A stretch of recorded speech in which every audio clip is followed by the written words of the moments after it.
So if we pick up the action from where we left this workbench build last time, we were just coming off of a high from a really successfully and skillfully flipping the entire bench over. That might be partly true at least. But the main thing here is that the bench is now standing the right way up. I still need to flatten the top, and I'm going to use the router method for that, but first I figured that I may as well trim it to length to lessen the work later on. There's no point flattening the entire top if I'm just going to chop off a good 30 centimeters on both sides. I also decided to glue the legs up now, so I started off by cutting an angle on the ends of the base just to make it look a little bit nicer, and then I sanded all the pieces. I didn't really go nuts sanding it here, it's probably only about 120 grit. It's just a workbench. I'm not going to be rubbing my hands all over the legs, so what do I care if they're a little bit rougher or smoother. It is a bit hard to tell from the angle of this shot, but I've got the legs upside down here, and the other ends of them, so basically the tops, are clamped at the same distance that they're going to be clamped when they're inserted into the slab, and that was just to keep things a little bit squarer. I just coated the tenon and mortise with glue, and then once I put them together, wherever there was a little gap, I just started jamming in wedges of offcuts.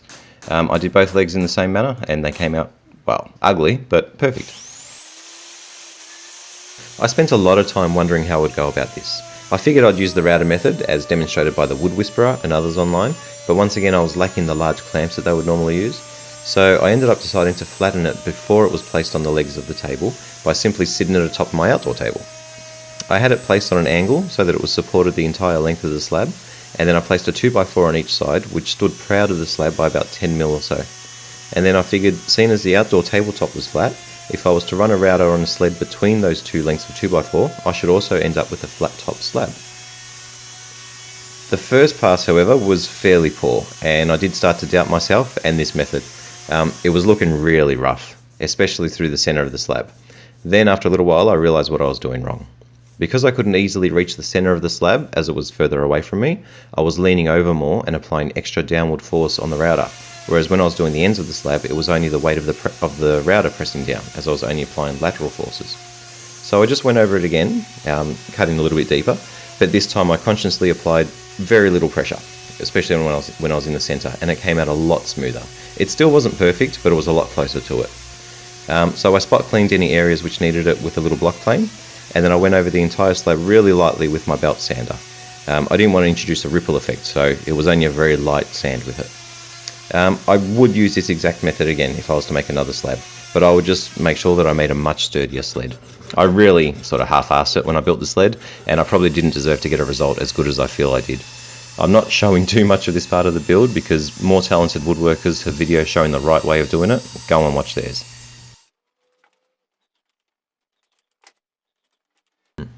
After that was done, it was time to finish off the base. I dropped the slab in and removed the wood screws that were down the bottom and replaced them with some big bulky lag bolts, and this was much easier than cutting more tenons. Now that the legs were secure, I took the slab off and coated the tenons with glue, and then I dropped the slab back down onto them. Just like before, I filled in any remaining gaps with wedges, and you can see now just how poor the joints look. I mean, it's just really ugly. So I figured I, of course, had to hide that. I couldn't leave that on the bench.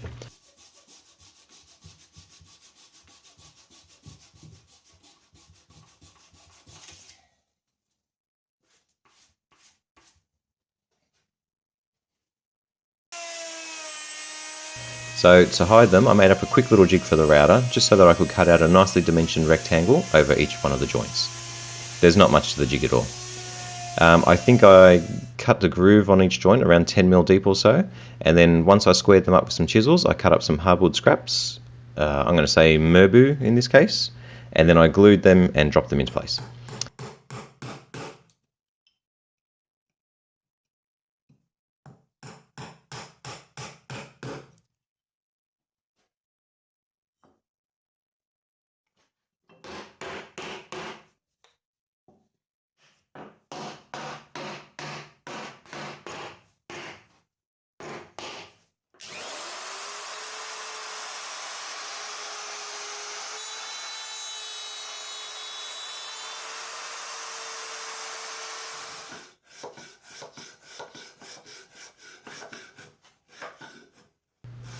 After routing, planing and sanding those hardwood pieces smooth, they ended up looking way better than I ever expected.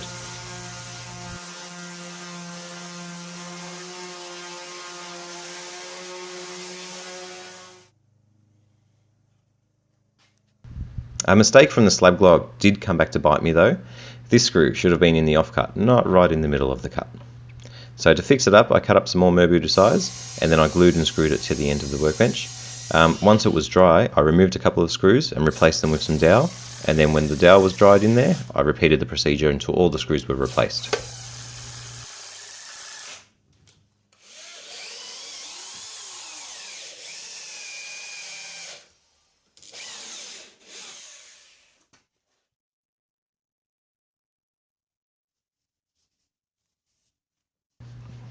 After sanding and cleaning it up, the end came out looking really nice.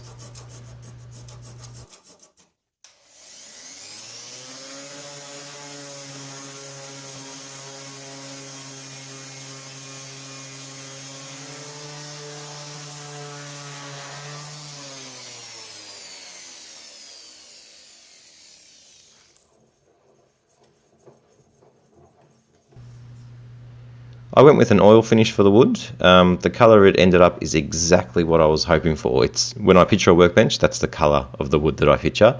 So I was really happy with that. It really helped bring the whole project together, I think.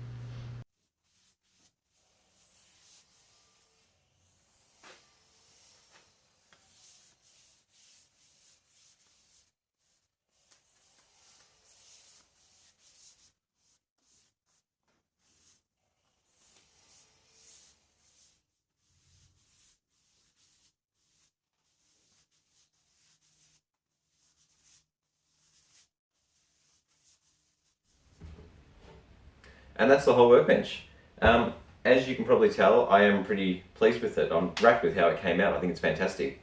I can't believe how long I went without a workbench, and when I think about how, well, easy it was to put together, I feel like an idiot for not doing it sooner.